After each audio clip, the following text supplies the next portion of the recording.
Shalom, giving all praises, honor, and glory unto Yahweh, Bahashem Yahweh Shai, Bahashem Rachakodash. Double honors unto the elders and apostles of Great Millstone that rule well, and shalom to all the Archeim that are teaching this word around the globe with faith and truth and sincerity. I'm the brother Caleb from the GMS London Forecasters Camp, back with another lesson to help edify the Lord's elect.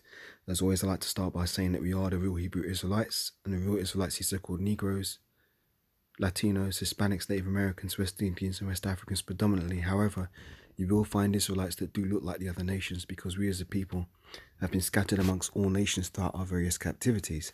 But if your seed line by your forefathers goes back to the man in the Bible that was named Israel, then you too are an Israelite, no matter what you may look like, because the book of Numbers, chapter 1 and verse 18 states that your nationality is determined by the lineage of your forefathers.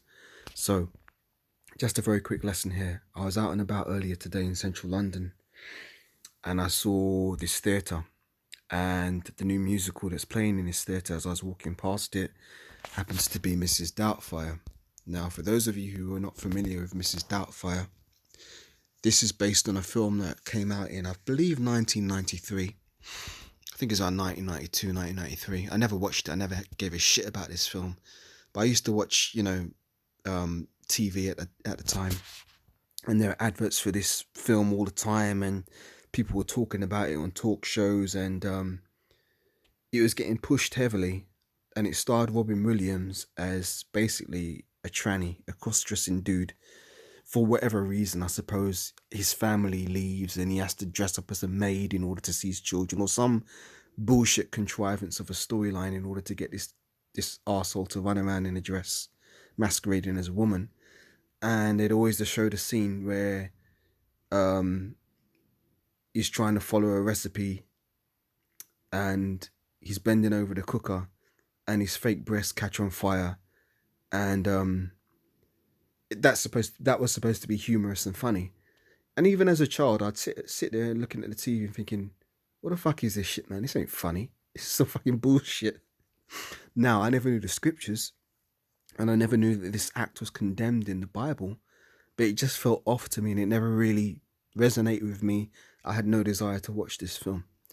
Lo and behold, 1993, 2003, 2013, 2023, wow, 30 years later. 30 years later to the year, I walked past this theatre in Shaftesbury Avenue, and now they're doing a Mrs. Doubtfire musical, and you got this the same stupid fucking humour that never appealed to me. Hello, London. Fucking man shaking his ass in some fucking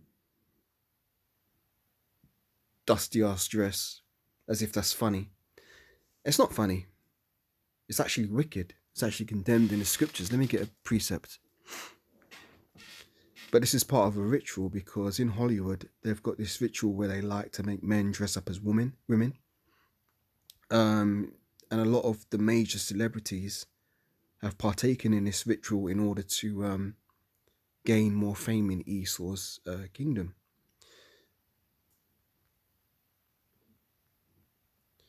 This is Leviticus, not Leviticus, Deuteronomy 22 and verse 5. Let me put it up on the screen briefly. Deuteronomy 22 and verse 5. It says, "The woman shall not wear that which pertaineth unto a man, neither shall a man put on a woman's garment, for all that do so are an abomination unto Yahweh thy God." So it's an abomination to do this type of thing, but obviously Esau, being the wicked, does everything contrary to the scriptures, so this is why he pushes this in the society. If I go to Google, this is some images from the film, the original film with Robin Williams. See, fucking dressed up as a tranny here, as if that's funny. It ain't fucking funny. Looks creepy as fuck, man. But this is how these Edomites like to get down in private, man. A lot of these so-called upstanding Edomite men behind closed doors like to run around in women's underwear. Yeah, that's not funny, man. I don't see any part of this as, like, I wouldn't want to look at this shit for fucking 90 minutes. I would not watch a film of this nature. See, there's Robin Williams. And this is your claim to fame? Really? You're proud of this body of work? Dumbass. He's in the spiritual realm now anyway. But I mean, look at this. Bunch of Edomites here, and you've got the cross-dressing Edomite man in the middle. But this is all to push an agenda. Now, at the time, obviously we never knew what the agenda was, because, well, at least I didn't at the time. In 1993, I was still in the world. I was still, what, 11, 12 years old, something like that. But yeah, this never appealed to me at all. But I did notice as a child that a lot of comedians would do this, especially like there's a show that used to come on over here in England in the 80s called The Two Ronnies, which featured two comedians, Ronnie Barker and Ronnie Corbett. Ronnie Barker was pretty funny. Not Ronnie Corbett was just, you know, there. But the thing is, they used to do a skit called The Worm That Turned, and they used to run around dressed up as women. And I think the whole gist of the joke was that women had taken over society, so they were undercover at masquerading as women. But you know, as I got older, I started to see this shit more and more, until lo and behold, when I come into the truth now, many brothers have done breakdowns on the fact that, yeah, this is a fucking Hollywood ritual where they make masculine men emasculate themselves by dressing as women in order to get higher up on the totem pole of Esau's celebrity kingdom, so to speak. But yeah, that's that, man. But the point of the matter is that in 2023 we've got this musical playing in the centre of London, in Shaftesbury Avenue. You know, major venue for musicals and shit like that. But nobody bats an eyelid. Nobody looks at this and thinks of the scriptures. Leviticus, is it Leviticus 22 verse 5 or Deuteronomy 22 verse 5? I believe I read Deuteronomy 22 verse 5. Let me just check that to be sure. Don't make a mistake. Yeah, Deuteronomy 22 verse 5. Nobody's walking around Shaftesbury Avenue and saying, hey, look, you know what, man, this is some fucking wickedness. We don't need to promote this in our society. Maybe we shouldn't have this play playing here. No. People just walk past and embrace it as if it's just everyday life, because most people are ignorant to the scriptures and ignorant to the laws of the Most High.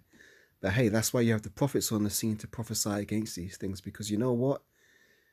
It's things like this which is why the Most High is going to bring great judgment on this place. Because this place is going to go out just like Sodom and Gomorrah went out, with fire and burning in the fuel of fire. That's how this place is going to go out, because the Most High is not going to tolerate this shit. Yahushua is not going to tolerate this shit in his kingdom. So when Yahushua comes back, all bets are off, man. So yeah, not much more to say on that. Just a little quick hit through the spirit. I saw it today and I thought, you know what, man, let me just talk on that. So with that, giving all praises, honor and glory once again unto Yahweh, Bahashem Yahweh Shai, Bahashem Rakakadash, double honors, unto the elders and apostles of Great Millstone that rule well. Shalom to all the Arkim that are teaching this word with faith and truth and sincerity. And I'll catch you on the next one, Lord willing. Shalom for now. Wa ababa ball. Kwame Shawala. Shalom.